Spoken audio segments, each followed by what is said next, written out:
तुम्हीही इयत्ता 7वी मध्ये शिकत आहात आणि संकलित मूल्यमापन सत्र 2 चं टेन्शन आले का? तर आजचा व्हिडिओ तुमच्यासाठी। आजच्या व्हिडिओमध्ये आपण संकलित मूल्यमापनचे जी सराव प्रश्नपत्रिका आहे ती आज ठिकाणी बघणार आहे। चला तर मग सुरुवात करूया आजच्या व्हिडिओला। पण त्याआधी चॅनलवर नवीन आणि पहिल्यांदाच असाल तर चॅनलला नक्की सबस्क्राइब करून बेल आयकॉन दाबा। व्हिडिओ आवडला तर व्हिडिओला लाईक, शेअर आणि कमेंट करायला विसरू नका। तर मग बघूया पहिला प्रश्न काय आहे। ठीक आहे, यामध्ये बघा प्रश्न पहिला, खालील रिकाम्या जागा भरा दिलेल्या आहेत। या ठिकाणी तुम्हाला 4 रिकाम्या जागा विचारलेल्या आहेत आणि त्या पूर्ण करायच्या आहेत। पहिल्या रिकाम्या जागेमध्ये 25, 26, 27, x, 29, 30 आणि 31 या संख्यांची सरासरी 28 आहे, तर x ची किंमत किती असे विचारलं आहे। ठीक आहे, तर या ठिकाणी एकूण संख्या किती आहेत तर 1, 2, 3, 4, 5, 6 आणि 7 या सगळ्या सलग येणाऱ्या संख्या आहेत।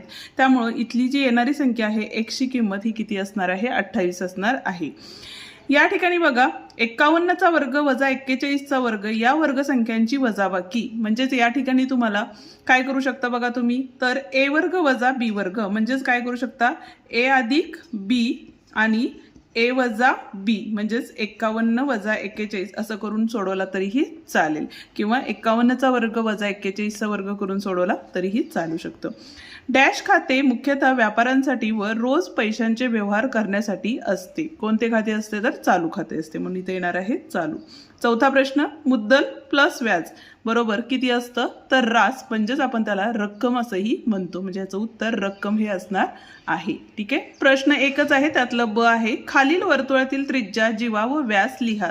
ठीक आहे, जीवा म्हणजे काय तर आता पहिल्यांदा त्रिज्या लिहायचे। त्रिज्या बघा केंद्रबिंदूपासून वर्तुळापर्यंतचे अंतर म्हणजेच त्रिज्या असतं, ते या ठिकाणी आपण लिहिलेलं आहे, जसं की OC, OB, OA आणि OF। जीवा म्हणजे काय तर वर्तुळाचे 2 टोकं जोडणारी जी रेषा असते तिला आपण जीवा असं म्हणतो, जसं की EC, AB, AD, FC हे सगळ्या जीवा आहेत। आणि व्यास म्हणजे काय तर ज्या जीवा वर्तुळ केंद्रातून जातात, जसं की AB आणि CF किंवा FC या 2 काय आहेत आपले व्यास आहेत। ओके, आता प्रश्न दुसरा बघा, खाली काही त्रिकुटे दिले आहेत, त्यातील पायथागोरसचे त्रिकूट ठरवा। आता पायथागोरसचे त्रिकूट म्हणजे काय, ज्यावेळेला 3 संख्या दिलेल्या जातात त्यावेळेला मोठ्या संख्येचा वर्ग हा राहिलेल्या 2 संख्यांच्या वर्गांच्या बेरजे इतका असेल तर त्याला आपण पायथागोरस त्रिकूट म्हणतो। जसं की इथं बघा 7 चा वर्ग 49 आला, 2 चा वर्ग अधिक 6 चा वर्ग केला तर 40 या ठिकाणी आपल्याला मिळाले, पण इथले 49 आले होते, हे दोन्ही बरोबर आले का नाही आले, म्हणून 2, 6 आणि 7 हे पायथागोरसचे त्रिकूट नाही। आणि त्याच पद्धतीनं 3, 4, 5 चंही करून घेतलेलं आहे, दोघांचं उत्तर 25, 25 आल्यामुळे हे पायथागोरसचं त्रिकूट आहे। ठीक आहे, बघूया आता दुसरा प्रश्न, त्यातला ब, एका चौरसाची बाजू 10 सेमी असल्यास त्या चौरसाचे क्षेत्रफळ काढा। चौरसाच्या क्षेत्रफळाचं सूत्र आहे आपलं बाजू गुणिले बाजू किंवा बाजूचा वर्ग। बाजू किती दिलेली आहे 10, 10 गुणिले 10 10 100, म्हणजे 100 चौसेमी हे त्याचे काय असणार आहे क्षेत्रफळ असणार आहे। जाऊया पुढच्या प्रश्नाकडे, पण अजूनही व्हिडिओला लाईक केलं नसेल तर व्हिडिओला लाईक करा आणि तुमच्या मित्रांना शेअर करून हाईप द्यायला विसरू नका। पुढचा जो प्रश्न आहे त्यामध्ये काय सांगितले बघा, सोहमने 1500 रुपये शाळेतील संचयिकेमध्ये दर साल दर शेकडा 10 दराने 2 वर्षांसाठी ठेवल्यास त्याला एकूण किती रक्कम मिळेल। त्यासाठी तुम्हाला आधी काय करून घ्यावे लागेल, व्याज काढून घ्यावे लागेल। व्याजाचं सूत्र आहे म गुणिले द गुणिले क भागिले 100, आणि हे सूत्रामध्ये किमती टाकल्या, शून्याला शून्य गेले, गुणाकार केला, व्याज आपल्याला 300 रुपये मिळालेलं आहे। रक्कम बरोबर मगाशीच आपण सूत्र बघितलं की मुद्दल अधिक व्याज असतं, मुद्दल आपल्याला 1500 रुपये दिलेली आहे, व्याज आत्ताच आपण काढलेलं आहे 300 रुपये, आणि त्या दोघांची बेरीज केली 1800 रुपये इतकी मिळालेली आहे। ठीक आहे, हे जर व्हिडिओ तुम्हाला म्हणजे ही गणितं जर डिटेलमध्ये समजून घ्यायचे असतील तर प्रत्येक प्रकरणाचे व्हिडिओ आपण आपल्या चॅनलवरती अपलोड केलेले आहेत, ते व्हिडिओ तुम्ही एकदा बघू शकता। प्रश्न दुसरा ड सांगितलेला आहे, काय सांगितलेलं आहे बघा, सचिन व रोहन यांनी अनुक्रमे 50,000 रुपये व 1,20,000 रुपये गुंतवून व्यवसाय चालू केला। या व्यवसायात त्यांना 20% तोटा झाला तर प्रत्येकाला किती तोटा झाला असं आपल्याला विचारलेलं आहे। ठीक आहे, आता एकूण गुंतवणूक करायची म्हणजे या दोघांची बेरीज केली तर 1,70,000 रुपये त्यांनी काय केलेले आहेत गुंतवलेले आहेत।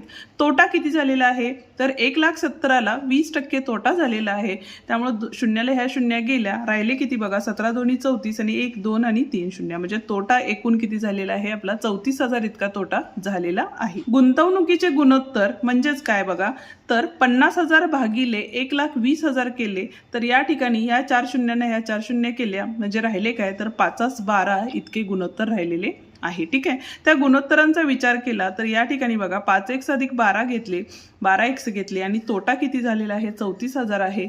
म्हणजेच 5 आणि 12 17x झाले. 17 गुणाकारात होते, इकडे गेल्यानंतर भागाकारात गेले, म्हणजे x बरोबर आपल्याला 2,000 मिळाले. आता प्रत्येकी तोटा काढायचा आहे, म्हणजे सचिनचा तोटा हा काय असणार आहे 5x आणि रोहितचा तोटा हा किती असणार आहे 12x. म्हणजे x ची किंमत या ठिकाणी आपण 2,000 टाकून ते किंमत काढून घेणार आहे. ठीक आहे, याच पद्धतीने आपण इयत्ता 7वीचे स्कॉलरशिपचेही व्हिडिओ अपलोड केलेले आहेत, ते व्हिडिओही तुम्ही बघू शकता. प्रश्न तिसरा खालील काटकोन त्रिकोणातील कर्णांची नावे लिहा. आता कर्ण म्हणजे काय तर बघा, काटकोनासमोरची जी बाजू असती त्याला आपण काय म्हणतो कर्ण असं म्हणतो. म्हणजे त्रिकोण एबीसीचा कर्ण हा काय आहे एसी हा कर्ण आहे.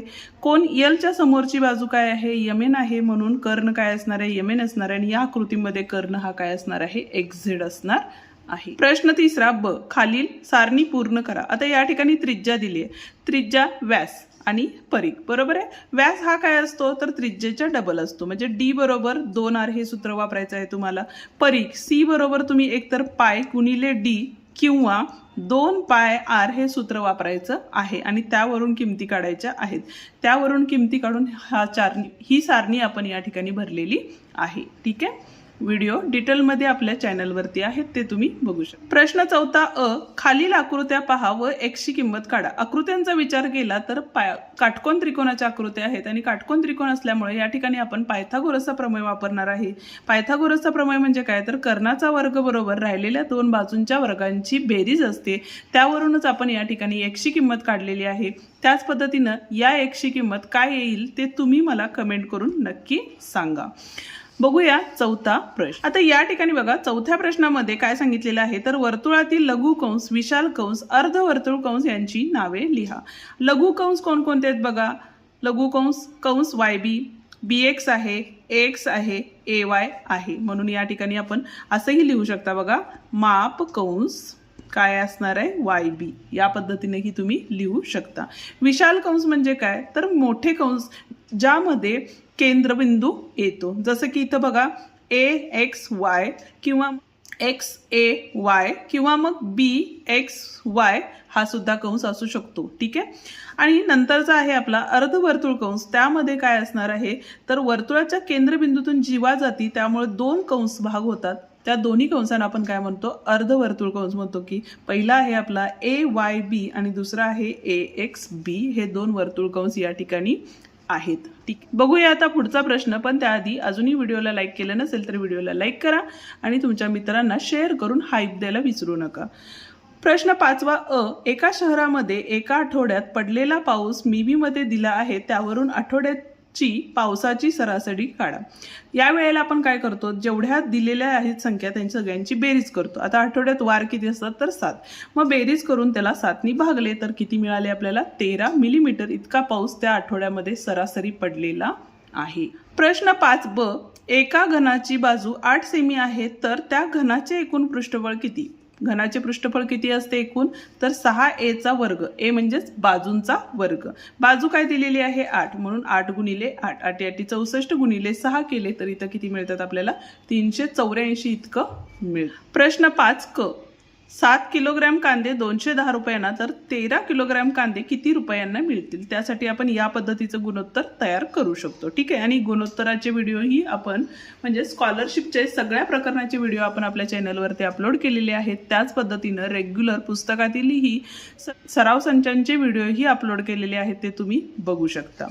तर या ठिकाणी बघा तिरकस गुणाकार केला तर x ची किंमत या ठिकाणी 390 रुपये आलेली आहे. म्हणजेच 13 किलोग्रॅम कांदे हे 390 रुपयांना मिळणार आहे.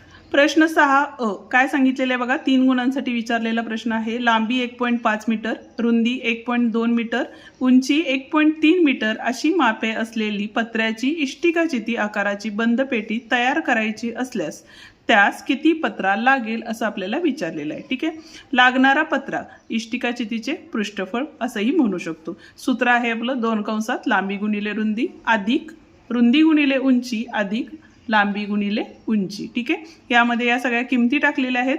पहिल्यांदा या दोघांचा गुणाकार, या दोघांचा गुणाकार, या दोघांचा गुणाकार केला, या तिघांची नंतर बेरीज केली आणि त्याला 2 ने गुणले, म्हणजेच आपल्याला किती मिळालेले आहे बघा, 10.062 चौमीटर इतकं मिळालेलं आहे. हे आपलं काय असणार, याचं फायनल आन्सर असणार आहे. पुढचा प्रश्न बघा, खालील राशींचे अवयव पाडा. आता हा जो प्रश्न आहे प्रत्येकी 2-2 गुणांसाठी विचारलेला आहे. बैजिक राशींचा हा प्रश्न आहे. पी वर्ग वजा क्यू वर्ग, म्हणजेच या ठिकाणी आपण काय करू शकतो, तर ए वर्ग वजा बी वर्ग याचं जे सूत्र आहे, ए वजा बी आणि ए अधिक बी या सूत्राचा वापर करून या ठिकाणी आपण अवयव पाडलेले आहेत. आणि त्याच पद्धतीने इथं बघा 4x वर्ग वाय वजा 6x वर्ग आहे. दोघांना 2 नी भाग जातो म्हणून 2 घेतले. इथं सुद्धा x वर्ग आहे, इथं सुद्धा x वर्ग आहे म्हणून x वर्ग बाहेर काढले. तर आतमध्ये बे दोन्ही 4 म्हणून इथं 2 राहिले, इथला y राहिला आणि बे त्रिक किती होता तर 6 म्हणून 2y वजा 3 राहिले. एक्स वर्गचे अवयव काय असतात तर x गुणिले x असतात. 7वा प्रश्न बघतोय, काय सांगितले बघा, एका वसतिगृहामध्ये 50 कुटुंबे राहतात. प्रत्येक कुटुंबातील व्यक्तींची संख्या पुढे दिली आहे, त्यावरून वारंवारता सारणी तयार करायची आहे. या ठिकाणी या व्यक्तींची संख्या दिली होती. सर्वात लहान 1 आणि सर्वात मोठी संख्या ही 5 असल्यामुळे या ठिकाणी बघा व्यक्तींची संख्या 1 ते 5 पर्यंत आपण लिहून घेतलेली आहे. ताळ्यांच्या खुणा केलेल्या आहेत, जसं की इथं 5 आहे, इथं कट करायचं, 5च्या ठिकाणी टिक करायचं. इथं 4 आहे, 4वर टिक करायचं, इथं 4वरती हे करायचं. 4 नंतर 5वी लाईन आली की ती तिरकी लाईन मारतात. हे जर डिटेलमध्ये बघायचं असेल तर डिस्क्रिप्शनमध्ये व्हिडिओ दिलेले आहेत, ते तुम्ही बघू शकता. या ठिकाणी बघा 1ची संख्या किती आहे तर 1 म्हणून इथे 1 लिहिले. इथं 2ची संख्या किती झाली बघा, 5 आणि 5 10 आणि 3 13 झाले. या पद्धतीनं बाकीच्याही संख्या लिहून घेतल्या आणि त्यांची जी बेरीज आहे ती किती आलेली आहे, या ठिकाणी 50 आलेली आहे. ठीक आहे, या ठिकाणी आपला हा व्हिडिओ संपतो. आजचा व्हिडिओ तुम्हाला कसा वाटला ते कमेंट करून नक्की सांगा.